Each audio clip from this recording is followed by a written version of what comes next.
I am Joshua, 29, and my dad gave my wedding fund to my brother because he deserved a real wedding. Before I tell you about how my fiancé exposed them all and flipped our entire family dynamic upside down, let me know where you're watching from in the comments.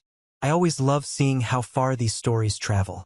The dining room was suffocatingly warm that night, heavy with the scent of roasted garlic and the expensive prime rib my mother only ever prepared for one specific reason. Matthew had news. It was a random Tuesday evening, yet the good china had been carefully arranged. The crystal water glasses were catching the light from the overhead chandelier, and everyone was dressed like we were attending a country club mixer. Everyone, that is, except for me and my fiancée, Chloe. We were sitting at the far end of the long mahogany table. Chloe was wearing her favorite navy turtleneck sweater, the sleeves pushed up to her elbows, and a simple pair of jeans. I was in a plain button-down shirt I'd worn to a client meeting earlier that day. Underneath the heavy linen tablecloth, Chloe's hand rested quietly on my knee. Her thumb rubbed a slow, calming circle over the fabric of my slacks. She always knew when my anxiety was spiking, and in this house, my anxiety was a constant, living thing. My dad, Robert, sat at the head of the table. He was a man who measured a person's worth strictly by their job title, the car they drove, and the zip code they lived in. He cleared his throat, a sharp, authoritative sound. He set his wine glass down on a cork coaster with a heavy, deliberate clink that immediately commanded the room's absolute attention. He looked to his right, where my older brother, Matthew, sat next to his fiancée, Isabella. Isabella was practically vibrating with excitement, her manicured fingers tightly gripping her crystal glass. Finally, my father's eyes landed on me. There was no hesitation in his voice. There was no softening of the blow, no flicker of paternal guilt. Just cold, hard entitlement. "Joshua," my dad said, leaning forward and resting his forearms on the table, "your mother and I have been going over the finances. With Matthew's wedding coming up in 6 months, and considering the sheer scale of the event Isabella's family is expecting us to host, we've had to make a very practical decision." He paused, letting the silence stretch. I felt my chest tighten. "We gave your wedding fund to your brother. He deserves a royal wedding. You and Chloe can always go to the courthouse. It fits your lifestyle better anyway." He said it like he was proud. He said it like he was bestowing a Congressional Medal of Honor upon his firstborn son. The room completely froze. My mother, sitting across from Matthew, simply nodded her approval, taking a delicate, unbothered sip of her Cabernet. Matthew smiled. It wasn't a grateful smile. It was a wide, arrogant smirk that pushed up the corners of his eyes. The look of a man who had just won a game he didn't even have to play. Isabella let out a high-pitched squeal, reached over, and clapped her hands together. I didn't cry. I didn't yell. I didn't flip my plate or storm out of the house. The heartbreaking truth is, a deep, exhausted part of me had always known this exact moment was coming. I felt a familiar, hollow ache spreading rapidly through my chest. The exact same ache I'd carried around in this house since I was 7 years old. My jaw clamped shut so tight my teeth ground together. I turned my head slowly and just looked at Chloe. She didn't look at my dad. She didn't look at my mother. Chloe just kept her dark, piercing eyes locked dead on Matthew. The temperature in the dining room seemed to plummet 10 degrees in a matter of seconds as she calmly, deliberately pushed her chair back. The wooden legs scraped loudly, violently against the pristine hardwood floor. She stood up. The entire table went dead silent. Isabella stopped squealing. My mother lowered her wine glass. My dad frowned, clearly offended by the interruption. Chloe reached into the back pocket of her jeans, pulled out her phone, unlocked the screen with a quick swipe, and placed it face up on the table, right next to my father's untouched plate of prime rib. She kept her posture perfectly straight and her voice entirely level. It was completely devoid of the panic, anger, or humiliation they were desperately hoping to extract from her. "Should I tell them what I do for a living?" Chloe asked. Matthew's smirk vanished. The smugness drained out of his face so fast it looked like the air had been violently sucked out of his lungs. He stared at the phone screen, his eyes widening in pure shock. But to understand why Chloe's simple question landed like a devastating bomb on that mahogany table, you have to understand exactly how we got to this point. The betrayal didn't start with a stolen bank transfer. It started decades ago. I grew up in a house where love was treated as a highly exclusive currency, and I was born entirely broke. My parents worshipped at the altar of achievement and public appearances. Our living room walls were practically a museum dedicated to Matthew. Every single frame, every polished shelf held a milestone of his existence. There were his high school debate trophies, gleaming under the recessed lighting. There were the framed certificates from his college fund that my dad loved to brag about to the neighbors at every summer barbecue. There was the heavy glass plaque commemorating his first promotion at the corporate marketing firm he worked for. My memories, on the other hand, lived entirely in the shadows. I was the second son, the quiet one, the one who liked to sit in the dirt and draw blueprints or build intricate architectural models instead of playing varsity football or running for class president. I built a very solid, respectable career as a freelance architect and designer. I paid my own bills, I never asked them for a dime, and I lived a peaceful, self-sufficient life. But in my parents' eyes, freelance was just a polite, embarrassing word for unemployed. I remember coming home one specific afternoon when I was 16 years old. I had just won a prestigious state-level architectural design contest for high school students. It was a huge deal. I brought the wooden plaque home, my hands literally shaking with excitement. I walked through the front door and straight into the kitchen, ready to finally show my dad that I was good at something too. He was standing by the island on his phone, loudly congratulating Matthew on making the dean's list at his university.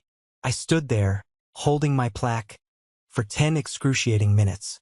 When my dad finally hung up the phone, he turned around and noticed me standing there. He looked down at my plaque, gave it a quick, dismissive tap with his index finger, and said, "That's nice, Josh. Make sure you take out the trash before dinner. The cans need to be on the curb tonight." I didn't argue. I didn't show him the judge's comments on the back of the plaque. I just turned around, walked to my bedroom, and slid that wooden plaque far under my bed, where it sat collecting dust for years. That single moment became the defining metaphor for my entire life in that house. Keep your head down. Do not expect applause. Do not ask for recognition. Survive the quiet. I learned exactly how to be invisible, how to move through the hallways without making a sound. Because being seen only ever reminded my parents that I wasn't Matthew. I wasn't the golden child. I was just the spare part. The toxic family dynamic wasn't just enforced by my parents. It was eagerly supported by the rest of the extended family. My Uncle Wyatt, my dad's younger brother, was arguably the worst offender. Wyatt was the kind of guy who constantly preached loudly about family loyalty and sticking together, while actively stirring the pot behind everyone's backs. Wyatt had gone through a notoriously nasty divorce and a brutal custody battle a few years back. It drained his bank accounts and left him bitter. But somehow, going through that mess made him truly believe he was the supreme, unquestionable authority on family unity and sacrifice. Whenever we had family gatherings, Thanksgiving, Christmas, 4th of July, and I tried to subtly stand up for myself or set a basic boundary, Wyatt would pull me aside. He'd grip my shoulder a little too hard, lean in close so I could smell the cheap beer on his breath, and say, "Josh, you gotta let your brother have his moment. You know how your parents are. They expect big things from him. Just yield. It's easier for everyone if you just yield and don't make a scene." I yielded my entire life. I yielded the master bedroom when we moved houses. I yielded my parents' attention on my own birthdays if Matthew had a soccer game. I yielded my fundamental right to be treated as an equal human being. I became an absolute master at reading the room.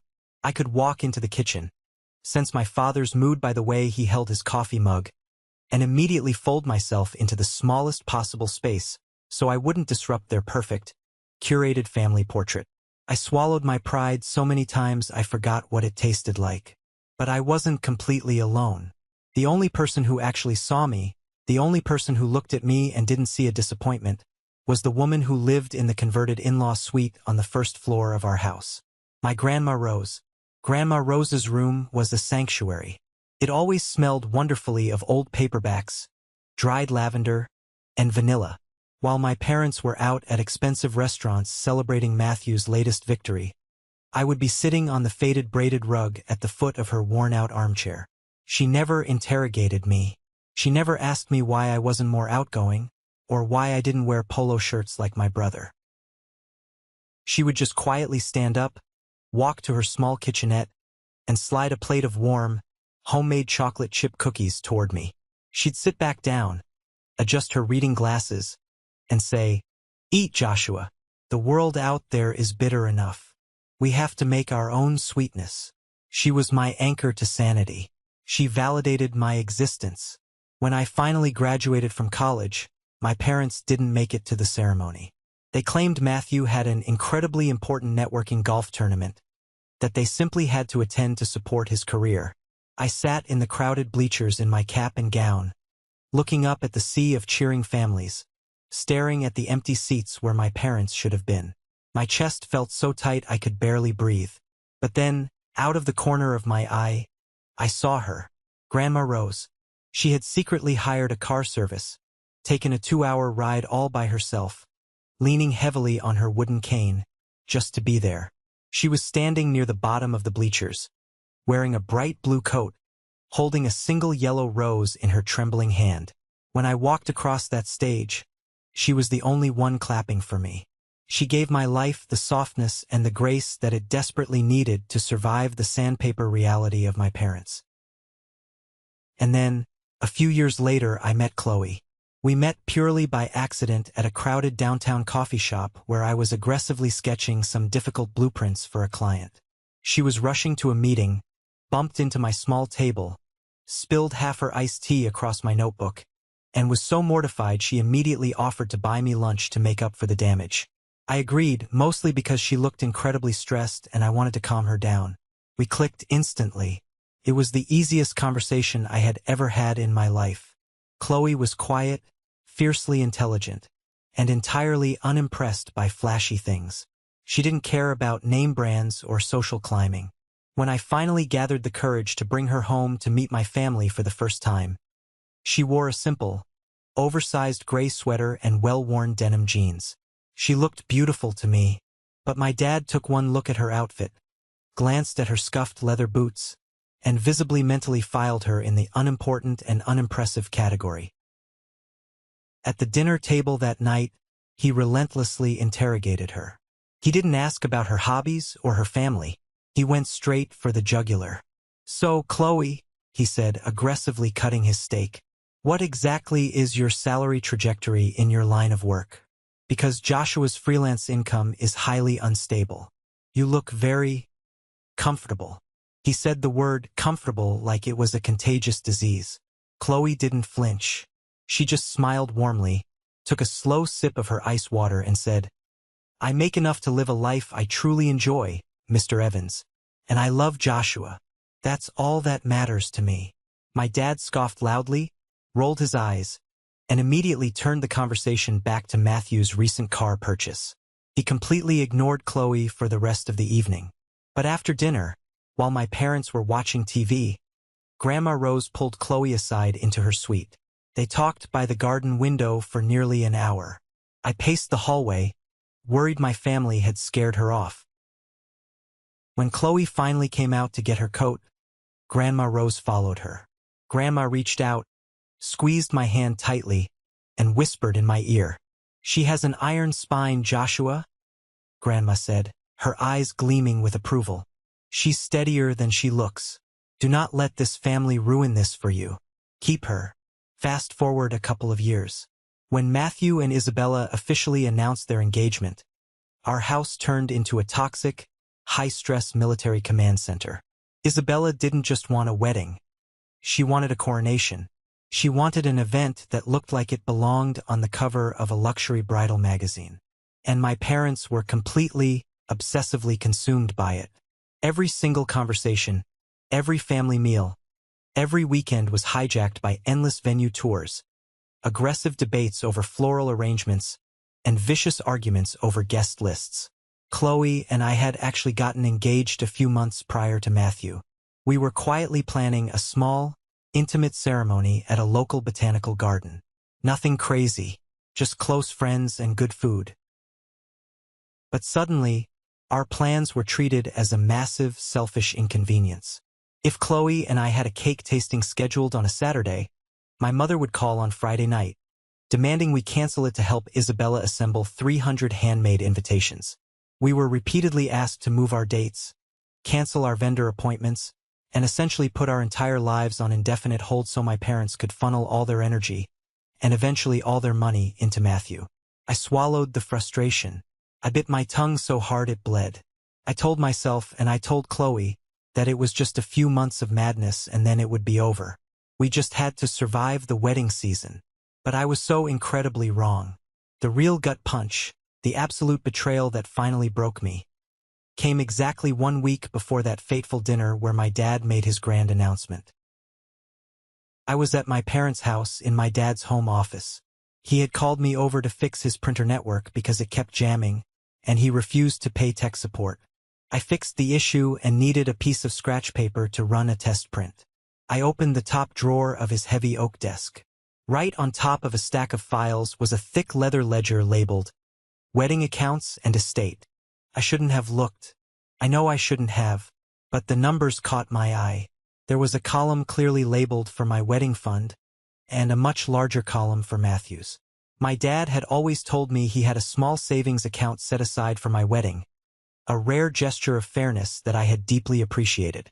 But what made the blood freeze in my veins was a specific, detailed transfer history attached to my column. When I was 22, right out of college, my dad had made a terrible, reckless investment in a commercial real estate flip. He almost lost our family home. I was terrified for my mother and grandma, so I took on 3 grueling freelance jobs. I slept maybe 4 hours a night for a year and a half. I bled myself dry and handed over 40% of my total life savings to my dad to help bail the family out of bankruptcy. He promised me, with tears in his eyes back then, that the money was a loan, and he would put it into a special fund for my future when he got back on his feet. Looking at the ledger, I finally realized the devastating truth. The wedding fund he was so generously holding for me wasn't his money. It wasn't a gift. Nearly half of it was the exact cash I had broken my back to earn years ago to save his skin. And the ledger showed a massive, recent bank transfer dated just 2 days ago. He had completely zeroed out my account. He moved every single cent, my sweat, my sleepless nights, my sacrifice, directly into Matthew's wedding budget to pay for Isabella's imported orchids. I gripped the edge of the mahogany desk. My jaw locked so tight my teeth genuinely ached. He didn't just play favorites. He literally stole from me to fund his golden child's ego trip. I stumbled out of the office, feeling physically sick, and walked straight out the back door into the yard. Grandma Rose was sitting on her weathered wooden bench, carefully pruning her beloved hydrangeas. The sky was overcast, the air heavy and humid. She took one look at my pale face, immediately set her pruning shears down, and wiped the dirt from her hands. I didn't even have to say the words. I just collapsed onto the bench next to her. "They take because you let them, Joshua," she said softly, her voice carrying over the quiet hum of the garden. I buried my face in my hands, rubbing my eyes until I saw stars. I just wanted peace, Grandma. I just wanted them to be happy. I thought if I just didn't cause trouble, eventually they would respect me. She reached out and placed a frail, dirt-stained hand firmly on my knee. Her grip was surprisingly strong. "Joshua, listen to me," she said, her tone sharp and serious. "Sometimes the loudest rooms have the least truth in them. They are making a lot of noise over Matthew right now. They are throwing money and throwing parties. But noise isn't love. Noise is just desperation. And peace that is bought with your own dignity is just slavery in disguise. It is time you stop paying their toll." Her words hit me like a physical blow. They lit a spark in the dark, hollow, invisible place inside me. The boy who hid his trophies under the bed was gone. I wasn't going to yield anymore. The boiling point, The moment that permanently shattered whatever illusion of family we had left didn't hit at the dinner table. It hit 3 days later at Terminal 4 of the international airport.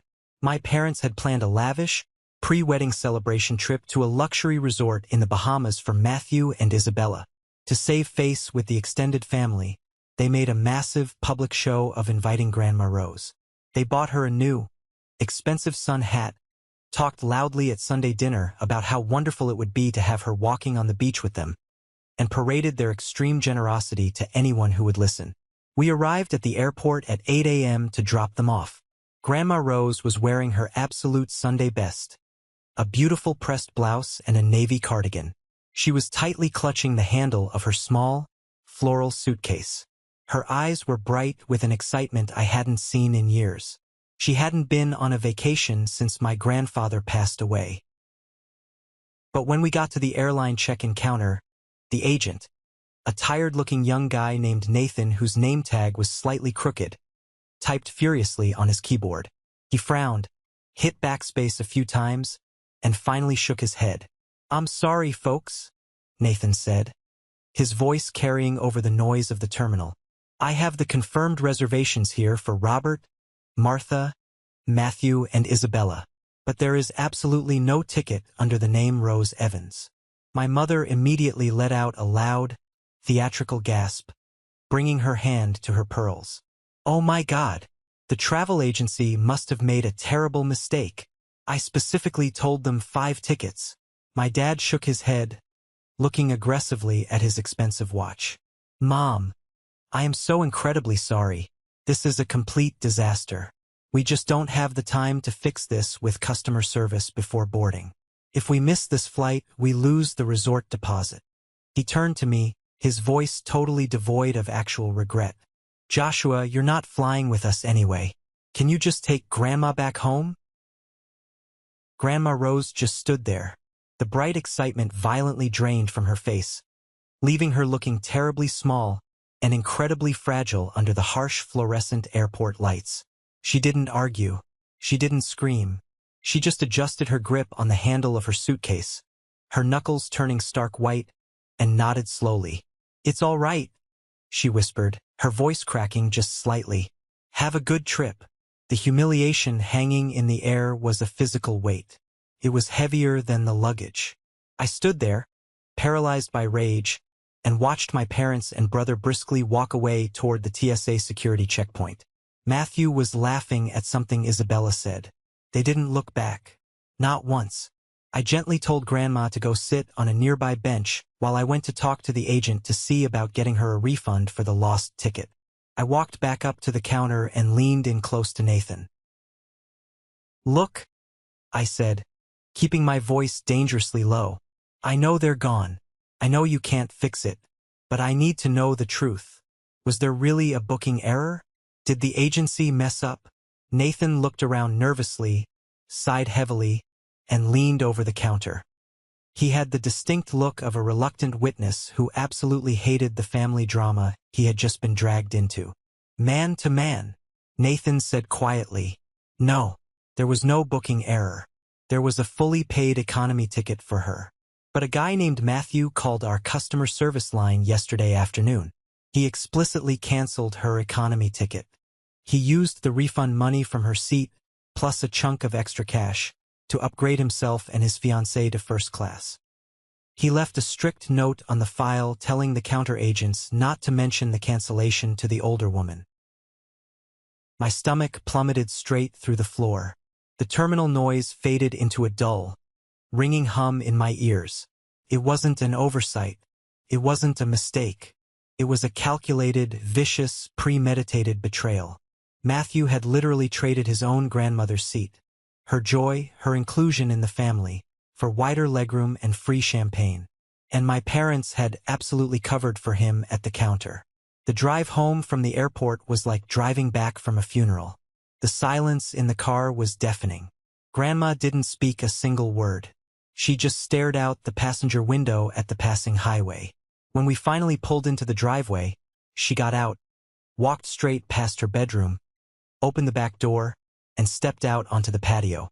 She knelt down in the dirt by her rose bushes and started pulling weeds with a quiet, devastating intensity. It was the physical manifestation of a broken heart. Chloe had come over to meet us. When I pulled her into the kitchen and told her exactly what Nathan at the airport had said, her expression didn't change, but her eyes went completely, terrifyingly dark. She didn't offer empty platitudes. She didn't tell me it would be okay. She walked over to me, grabbed both of my hands, squeezed them hard, and said, "We don't wait for them to do it again. We end this now." That very afternoon, while Grandma rested, Chloe made a phone call to a contact she had. We drove downtown and met with a man named Elijah, a brilliant attorney who specialized strictly in elder law and asset protection. Sitting in his wood-paneled office, we laid out absolutely everything: the stolen wedding funds, the airport incident, and my growing, horrifying suspicion about the level of control my parents had over Grandma Rose's life savings. Elijah listened intently, took meticulous notes on a yellow legal pad, and didn't flinch once. When he finally looked up, he outlined our options. The power dynamic in my mind violently shifted. We set a legal trap that my family, blinded by their own arrogance, would never see coming. 5 days later, their return flight landed. My family strolled out of the international arrivals gate looking like they owned the damn building. Matthew was deeply tanned, wearing designer sunglasses indoors, laughing loudly at a joke Isabella made. My dad was pushing a heavy luggage cart with one hand, looking incredibly relaxed and pleased with himself. They were the picture of ignorant bliss. They expected to walk out, hail a premium cab, and go home to unpack their souvenirs.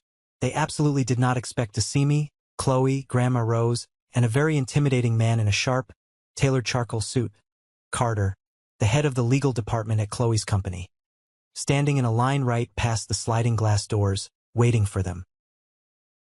My dad slowed his pace, the wheels of the luggage cart squeaking to a halt. His relaxed smile immediately faltered. "Joshua? Mom? What are you doing here? Did you come to pick us up?" Grandma Rose stepped forward. She wasn't leaning heavily on her cane anymore. She stood entirely straight, her shoulders squared. "I am not here to chauffeur you, Robert," she said, her voice echoing clearly over the chatter of passing travelers. "I am here to look you in the eye. You explained nothing at the ticket counter. You avoided. You minimized. You told me there was a mistake." Isabella dramatically rolled her eyes, crossing her arms over her chest. "Oh my God. Are we seriously still doing this? It was a ticketing glitch, Grandma. Let it go. We bought you a magnet." "It was a first-class upgrade," I said, stepping up next to Grandma. My voice was loud. People walking by actually started to stop and look. "Matthew called the airline and canceled her ticket so you two could drink mimosas in seat 1A. And you," I pointed a finger directly at my dad's chest, "knew exactly what he did and lied to her face to protect him." Matthew immediately puffed out his chest, stepping aggressively toward me, trying to regain control of the narrative through pure intimidation. "Watch your mouth, Josh. We've supported this family for decades. I'm the one who actually brings pride to this name. You're just throwing a massive tantrum because Dad finally cut off your little wedding fund to pay for something that actually matters." That was the exact moment. The moment that tied the entire universe right back to that dinner table. Matthew sneered, turning his disgust toward Chloe. "And honestly, maybe if your fiancée actually had a real job instead of whatever cute little freelance hobby she does, you wouldn't be begging Dad for handouts like a child." Chloe didn't flinch.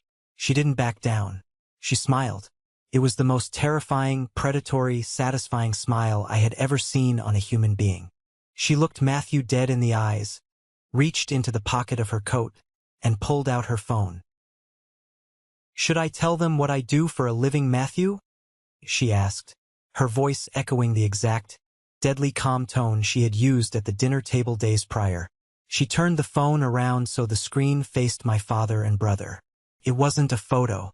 It was a digital copy of an official SEC corporate filing. Carter, the lawyer standing silently next to us, finally stepped forward. He reached into his briefcase and handed my dad a thick, glossy folder. "Robert Evans, Carter said, his voice pure corporate ice. My name is Carter. I am the Chief Legal Officer for Apex Tech Solutions. You've been aggressively bidding for our regional logistics contract for the past 6 months. It's the massive contract you desperately need to save your failing branch from bankruptcy, isn't it? My dad's face instantly drained of all color. He looked from Carter to Chloe, his eyes darting frantically, his brain violently short-circuiting as he tried to connect the impossible dots. I am the founder and CEO of Apex Tech, Chloe said, stepping closer to my father. I don't just have a salary, Robert. I own the board of directors you've been kissing up to. I personally signed the rejection letter for your bid this morning. Matthew's jaw literally dropped. The smugness slid off his face like wet paint. Because success doesn't excuse disrespect, Chloe continued, her voice cutting through the terminal noise like a knife. And respect doesn't require success. You judged me for wearing a cheap sweater. You treated Joshua like a ghost. And you stole your youngest son's money to pay for your oldest son's pathetic ego. The silence from my family was absolute.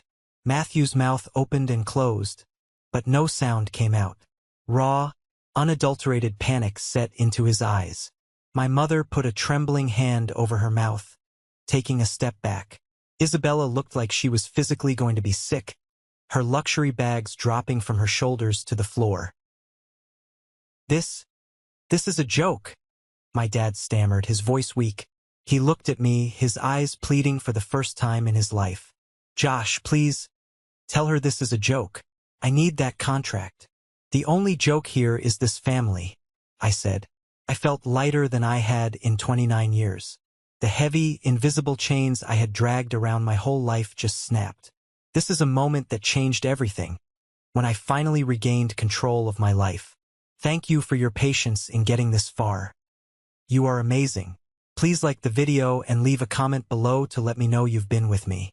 This will not only help more people find this story, but also let me know that my experiences are meaningful to someone. Your support is the biggest motivation for me to continue sharing the rest of this journey. The fallout from the airport confrontation was immediate, chaotic, and incredibly spectacular. By the time Chloe, Grandma, and I drove away and got back to my apartment, my phone was absolutely exploding. My dad left 4 frantic voicemails in the span of an hour. His tone violently shifted from angry demands for respect, to aggressive threats about cutting me out of the will, to finally pathetic, outright begging for me to talk to Chloe about the Apex Tech contract. I didn't answer a single one. Then came the inevitable call from Uncle Wyatt. I knew my dad had deployed him as the family fixer. I answered the call and put it on speakerphone, setting it on the coffee table while Chloe and I sat on the couch. Josh, buddy, Wyatt started, his voice dripping with that fake, overly friendly sympathy he always used when he was trying to manipulate a situation. I just heard about the crazy misunderstanding at the airport. Look, you really embarrassed your dad in public today. He's under a massive amount of pressure at work with this contract. You need to be the bigger man, call Chloe off, and smooth this over. Blood is thicker than water, son.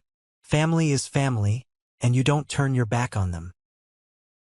I leaned forward, staring at the phone. I let out a harsh, bitter laugh. Family? I asked, my voice deadly calm. You mean like when you went through your messy divorce, and Dad completely refused to lend you a single dime to pay your lawyer to fight for custody, but Grandma secretly paid your legal retainer so you wouldn't lose your kids? Is that the unconditional family loyalty we're talking about, Wyatt? Wyatt went dead silent on the other end of the line. He didn't know I knew about that. Do not ever call me again to do my father's dirty work, I said, leaning closer to the microphone. You yield, Wyatt, because I am officially done. I tapped the screen, hung up the phone, and immediately blocked his number. I was laying down a steel boundary, and nobody in that toxic bloodline was ever crossing it again. But the absolute worst, the most sickening revelation, was yet to come. A few days later, we sat down in Elijah's law office. He had brought in Samuel, a highly skilled forensic accountant, to execute a deep dive into Grandma Rose's estate and accounts. I genuinely thought the stolen wedding fund and the malicious airline ticket cancellation were the peak of my family's cruelty. I was wrong. Samuel, a quiet man with wire-rimmed glasses, slid a thick stack of highlighted banking documents across the polished conference table toward us. Your parents didn't just drain your wedding fund, Joshua, Samuel explained, tapping a heavily highlighted paragraph. They've been actively committing severe financial fraud. I stared at the dizzying array of numbers on the papers. What is this? What am I looking at? 2 months ago, Samuel said, his tone gravely serious. Your father had your grandmother sign a massive stack of legal documents under the guise of updating her healthcare proxies and emergency contacts. Hidden deep within that stack of papers was a binding legal authorization to take out a second mortgage on her home. The house she currently lives in. The house that is legally her sole inheritance from her late husband. All the air rushed out of my lungs. I felt dizzy. He mortgaged her house? Behind her back. Yes, Elijah nodded grimly, folding his hands on the desk, to the tune of $85,000. And the funds from that loan were routed directly to the luxury venue, the high-end caterer, and the boutique florist for Matthew's wedding. If your grandmother passes away, or if they default on the payments they can't afford, the bank takes the house. She is effectively completely broke, Joshua. I slowly turned my head to look at Grandma Rose. She was sitting in the leather chair beside me, staring out the large window of the office at the city skyline. Her hands were neatly folded in her lap. She didn't look shocked. She didn't cry. She just looked incredibly, profoundly tired of being used. We are going to legally destroy them, Chloe whispered next to me, her hand gripping mine so hard my knuckles popped. And she was absolutely right. We had the irrefutable paper evidence. We had the lawyers. And for the very first time in my entire life, we had the power.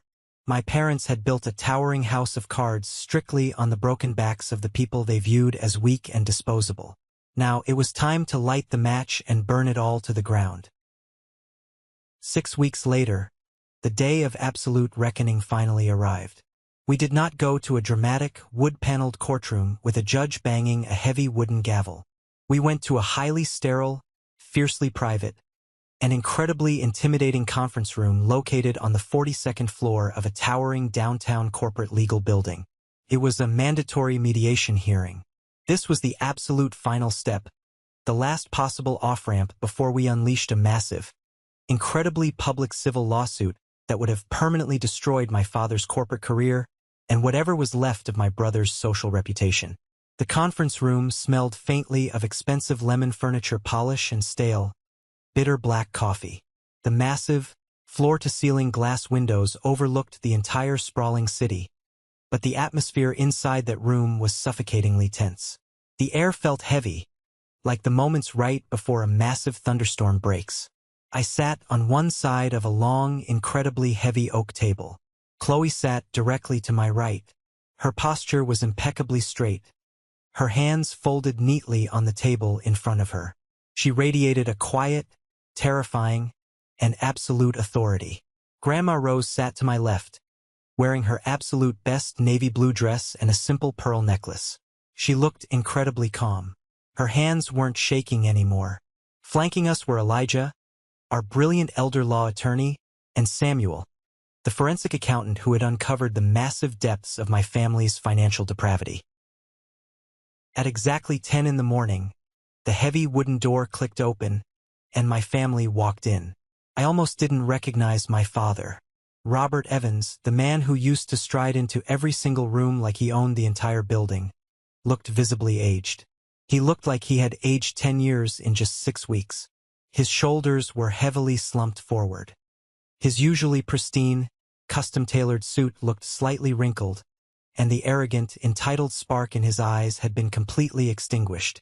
Without the highly lucrative Apex tech contract that Chloe had personally canceled, his regional corporate branch was actively hemorrhaging money, and I knew his personal salary had been severely slashed by his panicked board of directors.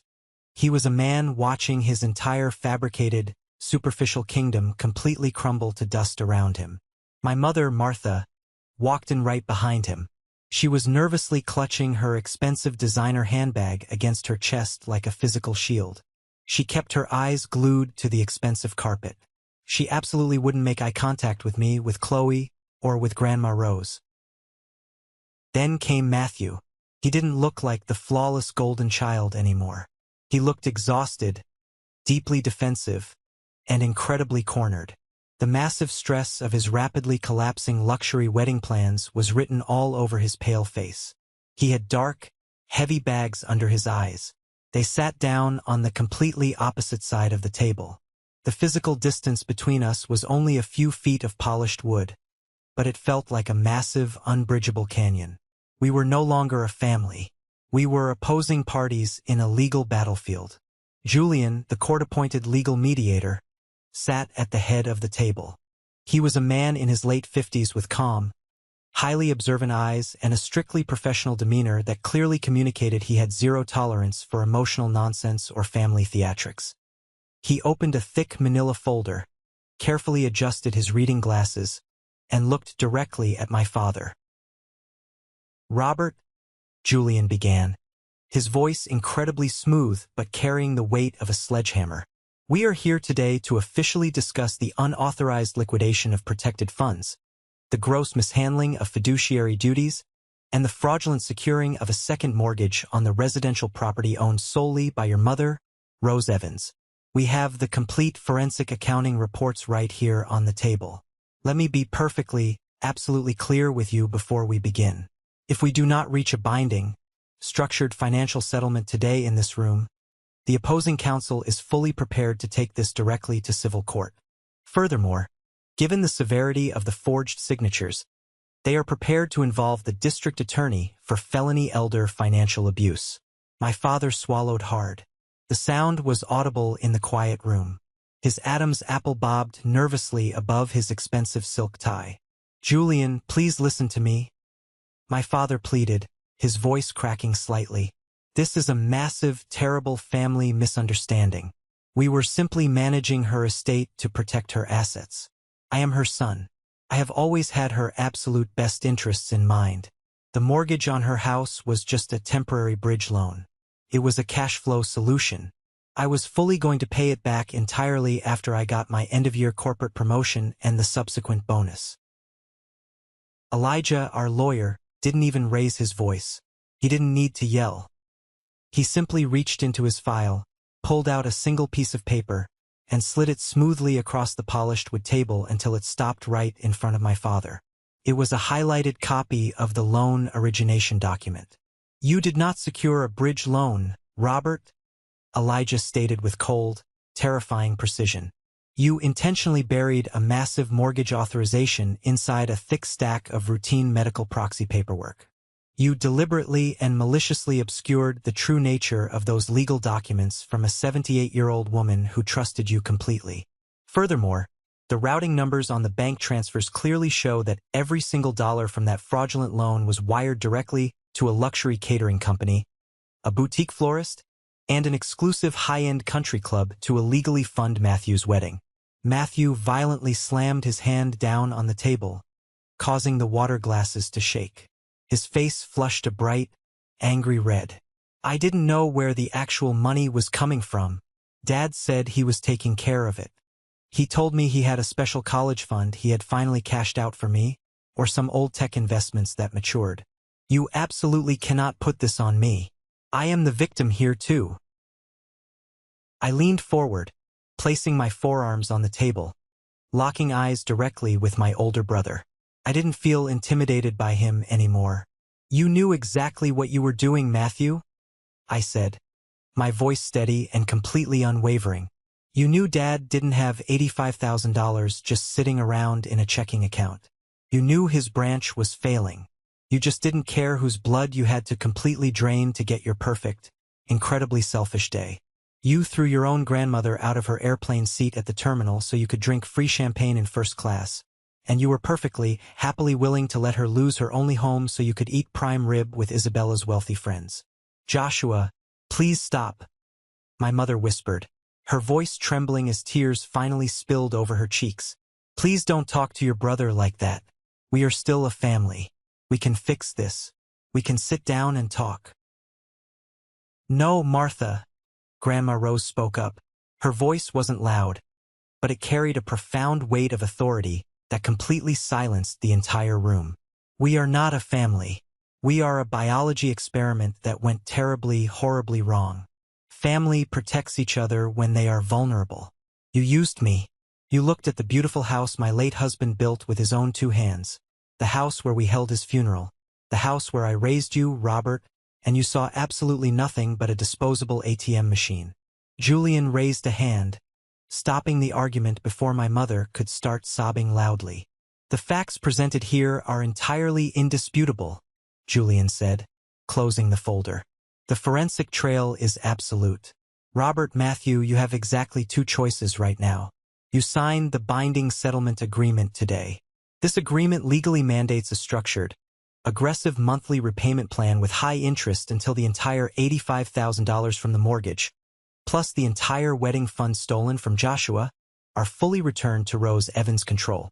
If you miss a single payment by even 24 hours, a legal lien will be immediately placed on your own personal home, Martha and Robert, and the criminal suit will be instantly filed. My dad looked down at his trembling hands. The reality of his absolute defeat finally crushed him. He had absolutely no leverage. He had no clever angles left to play. His lucrative corporate promotion was completely gone. His golden child was turning violently against him, and his darkest secret was fully exposed under the harsh fluorescent lights of the legal system. With a shaking, defeated hand, Robert picked up the heavy black pen. He didn't say a single word. He didn't offer a single apology.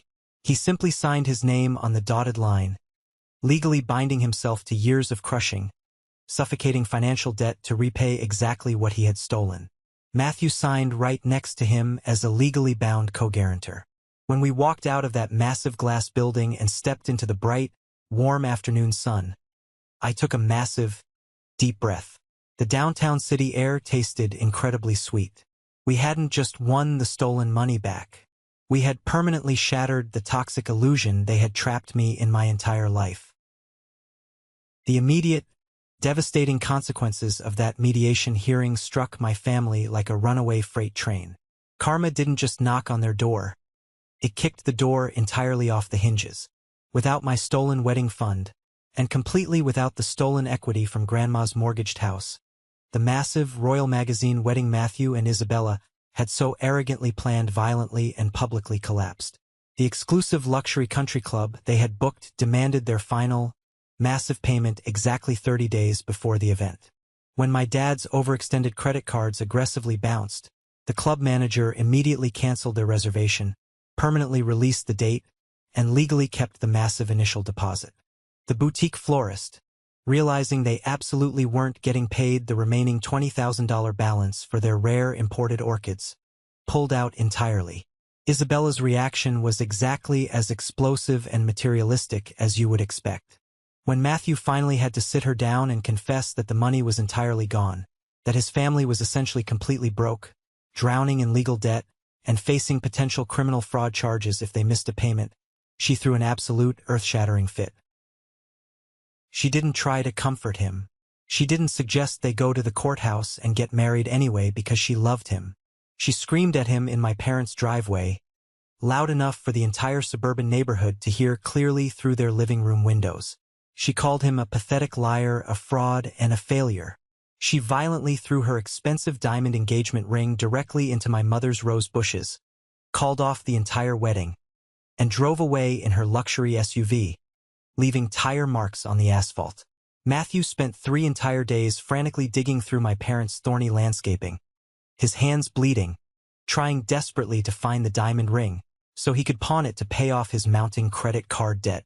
He ended up having to permanently move back into his old childhood bedroom because he could no longer afford his downtown luxury apartment lease without my dad subsidizing his lifestyle. The golden child, the man who could do absolutely no wrong, was finally forced to live in the harsh, unforgiving reality he had always been shielded from. In sharp, incredibly beautiful contrast, Chloe and I refused to let their miserable, self-inflicted destruction dictate our joy. 2 months after the mediation, we officially got married. We didn't book a massive, overpriced hall. We didn't invite 300 superficial people we barely knew to impress our neighbors. We hosted an incredibly intimate, incredibly warm ceremony in a small, historic botanical greenhouse on the edge of the city. The afternoon light filtered perfectly through the glass ceiling, illuminating the massive ferns and blooming tropical flowers. I wore a simple, tailored suit I bought off the rack, and Chloe wore a stunning, understated vintage lace dress that took my breath away the moment she walked down the small dirt aisle. We invited exactly 30 of our closest, truest friends. Elijah, our lawyer, and Samuel, the accountant, were there celebrating with us. Carter was there, but the absolute most important guest sat right in the very front row. Grandma Rose. She wore a beautiful, vibrant, pale pink dress, and she cried quiet tears of pure, unadulterated joy when we exchanged our vows. There was absolutely no tension in the room. There was no Uncle Wyatt loudly complaining about the temperature of the food or trying to give me unsolicited, toxic advice about his own bitter custody battles and divorce. There was no father sitting in the corner, arrogantly judging the cost of the wine or comparing the venue to his country club. It was just pure, incredibly safe love. A week after our beautiful wedding, Grandma Rose asked Chloe and me to drive her downtown to Elijah's law office one last time. She sat down at that same heavy oak conference table, opened a fresh manila folder, and completely rewrote her entire last will and testament. Her original will had blindly left the house and all her remaining financial assets entirely to my father, assuming he would do the right thing. With a few swift, decisive strokes of her pen, she legally and permanently revoked that document. She structured her new will to leave her entire inheritance to a local, highly rated charity that provides emergency housing assistance and legal aid for displaced seniors. She also set aside a small, fiercely protected trust specifically for the future college fund of any children Chloe and I might have. She explicitly, by name, wrote Robert, Martha, and Matthew completely out of the will. She didn't do it out of malice, revenge, or spite. She did it to fiercely protect her own peace of mind. She knew, without a shadow of a doubt, that if she left them even a single dime of inheritance, they would spend the rest of her life circling her like desperate vultures, waiting for her funeral so they could fight over the scraps. By legally severing their financial ties and removing the incentive of an inheritance, she finally cut the toxic puppet strings they had tried to aggressively attach to her back.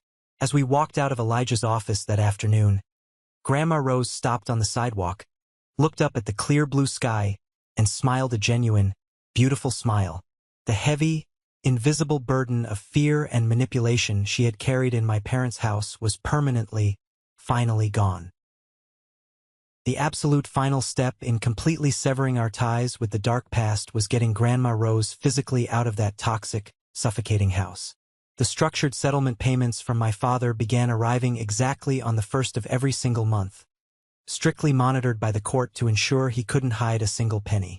With her finances finally secure and safely returning to her absolute control, Chloe and I spent weeks helping her find a brand new place to live. We found a beautiful, small, single-story cottage located just 3 blocks away from the apartment Chloe and I shared. It had a bright, welcoming yellow front door, massive bay windows that let in incredible amounts of natural afternoon sunlight, and most importantly, a spacious, fully fenced-in backyard with incredibly rich, dark soil. It was the absolute perfect blank canvas for a master gardener who desperately needed to rebuild her life. Moving day was the absolute last time I ever stepped foot inside my parents' house. Chloe and I hired a highly professional moving crew to carefully pack up Grandma's downstairs suite. My parents locked themselves in the upstairs master bedroom the entire time we were there. They didn't come down to say a final goodbye. They didn't offer to help carry a single lightweight box. They hid like absolute cowards, entirely unable to face the harsh reality of what their blinding greed had permanently cost them. Matthew was sitting alone on the living room couch in his pajamas at 2 in the afternoon, staring blankly at the muted television screen. He looked up when I carried a heavy cardboard box full of Grandma's old, cherished photo albums past him toward the front door. "You really tore this entire family apart, Josh," Matthew muttered, his voice dripping with bitter, misplaced resentment, and completely lacking any self-awareness. I stopped walking. I stood there, holding the heavy box. I didn't feel angry anymore. The raging fire inside me had burned out, leaving nothing but cold clarity. I just felt a profound, overwhelming sense of pity for him. He was a grown man who still entirely believed the universe owed him absolutely everything simply for existing. "I didn't tear anything apart, Matt," I said calmly, looking down at him. "I just turned the lights on in the room. You guys were the ones who built the entire house on rotten wood. Enjoy the view." I walked out the front door, loaded the box into the back of the moving truck, and never looked back at that house again. The physical and emotional transformation in Grandma Rose over the next few months was nothing short of completely miraculous. Without the constant, suffocating, daily stress of walking on eggshells around my parents, her physical health noticeably improved. The chronic, painful inflammation in her joints seemed to magically lessen.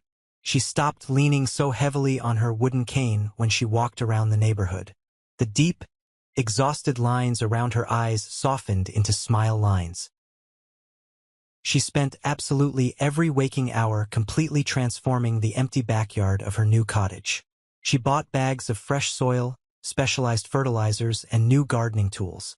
She planted vibrant, perfectly straight rows of red and white climbing roses, massive, blooming bushes of bright blue hydrangeas, and a dedicated, fragrant section just for fresh cooking herbs like basil, rosemary, and thyme. She set up a small wooden bird feeder that attracted bright red cardinals, and she placed a comfortable, heavy iron bench directly under the cool shade of a large, ancient oak tree in the corner of the yard. I would go over to her house every single Sunday morning. We would sit together on that iron bench, drinking hot green tea, completely surrounded by the blooming, vibrant life she had cultivated with her own 2 hands. She looked easily 10 years younger. She was no longer the quiet, frightened, marginalized woman hiding in the downstairs suite, desperately hoping to avoid her son's arrogant wrath. She was a woman who owned her own space, owned her own time, and completely owned her own profound worth. "You know, Joshua," she said to me one Sunday, gently brushing a stray, dried leaf off her knee and looking out over her blooming roses, "I used to genuinely think that enduring bad treatment was a noble sign of family loyalty. I thought if I just loved them hard enough, if I just gave them enough chances, eventually they would learn how to love me back. But you absolutely cannot plant a beautiful, delicate seed in toxic, heavily poisoned soil and expect it to miraculously grow. You have to have the incredible courage to pull up the roots and plant yourself somewhere new, where the sun actually shines." I looked around her incredibly vibrant, thriving garden, taking in the sweet smell of the flowers, and I knew exactly what she meant. We had both pulled up our roots from that toxic family tree, and for the very first time in our entire lives, we were finally blooming. As for me, the entire brutal ordeal fundamentally and permanently shifted the entire trajectory of my life. The passive, quiet, deeply invisible second son, who hid his achievements under the bed, completely ceased to exist. I continued my professional work as a freelance architectural designer, but my primary focus drastically shifted. I reached out to Elijah, the brilliant attorney who had helped us save Grandma, and offered my design services. I started working closely alongside his legal firm, specifically designing and consulting on accessible, highly affordable housing modifications for elderly clients. These were people who desperately wanted to safely age in place in their own homes, rather than being forced into predatory, expensive nursing homes by greedy relatives who were just trying to liquidate their assets. Felt like a profound, incredible calling. It felt like absolute, undeniable purpose. Every single time I helped an older client legally secure their home, redesign their living space for optimal safety, and fiercely protect their independence from those who wished to exploit them, I felt like I was healing a small, deeply wounded piece of my own inner child. I was finally using my voice, my skills, and my career to build walls that actually protected vulnerable people, instead of walls that trapped them in the dark shadows. Chloe's tech company continued to massively thrive. She never once rubbed her incredible corporate success in my family's face after that explosive day at the airport. She simply didn't need to. Her immense power didn't come from a desperate need to dominate or belittle others. It came from a deep, unshakable, quiet security in exactly who she was. She is, without a doubt, the strongest, most compassionate person I know, and building a peaceful, beautiful life with her is the absolute greatest privilege I have ever been granted. I still occasionally hear rumors about my family through the neighborhood grapevine. I heard my dad eventually lost his corporate position entirely due to poor performance and had to take a massive, embarrassing demotion at a much smaller, struggling firm, drastically reducing his salary. I heard Matthew is still miserably living in his childhood bedroom, aggressively bouncing between entry-level marketing jobs, still blindly blaming everyone in the world for his total lack of a promotion. But honestly, I don't actively seek out the information. They are complete strangers to me now. They are just strangers who happen to share my last name. If there is one thing this entire brutal, incredibly painful, yet ultimately beautiful journey has taught me, it is this. Real, authentic family is absolutely not defined by the biology or the blood in your veins. It is not defined by a shared last name, or a shared childhood address, or a toxic obligation to show up to tense holiday dinners just to keep the peace. Real family is defined entirely by who actually shows up for you when the chips are down. It is defined by the people who celebrate your quiet victories instead of burying them under the bed. It is defined by the people who completely refuse to let you shrink yourself so they can feel incredibly tall. Grandma Rose finally regained her voice. I finally found my own voice standing firmly right beside her. And the ugly, uncomfortable truth we dragged kicking and screaming out into the open light didn't destroy our lives. It completely rebuilt them on a solid, unbreakable foundation of absolute honesty. As we wrap up this story, I want to take a moment to talk directly to you about the deeper, fundamental lesson here. I know, without a doubt, that there are people watching this video right now who are silently enduring the exact same toxic, suffocating dynamic in their own homes. Financial abuse of the elderly and deep emotional manipulation within families thrives exclusively in complete silence. It thrives when we are aggressively conditioned from childhood to believe that keeping the peace is somehow more important than protecting our own basic human dignity. When my dad stole my hard-earned wedding fund and secretly, maliciously mortgaged my grandmother's house, he relied entirely on the arrogant assumption that our deep loyalty to the perfect family image would keep us completely quiet and compliant. The most powerful, educational takeaway from this entire nightmare is that setting a steel boundary is never an act of betrayal. It is an absolute, necessary act of profound self-preservation. You do absolutely not owe your financial future, your precious mental health, or your absolute sanity to people who only view you as a disposable resource to be exploited. It takes incredible, terrifying courage to stop yielding. It takes immense bravery to seek professional legal counsel, to look directly at your own parents or siblings and say, no more. But the absolute peace, the freedom, and the lightness that waits for you on the other side of that boundary is worth every single uncomfortable, difficult conversation. You always have the absolute right to pull up your roots from toxic soil. I want to hear from you now. What is the most important lesson you are taking away from this story? Share your perspective and your own experiences in the comments below. Or, if you simply agree that setting hard, uncompromising boundaries with toxic family members is completely necessary for your own peace and survival, just comment the word good down below. It lets me know that this story resonated with you, and that the hard lessons we learned can help someone else find their voice. Thank you so much for being here. Thank you for listening, and I'll see you in the next one.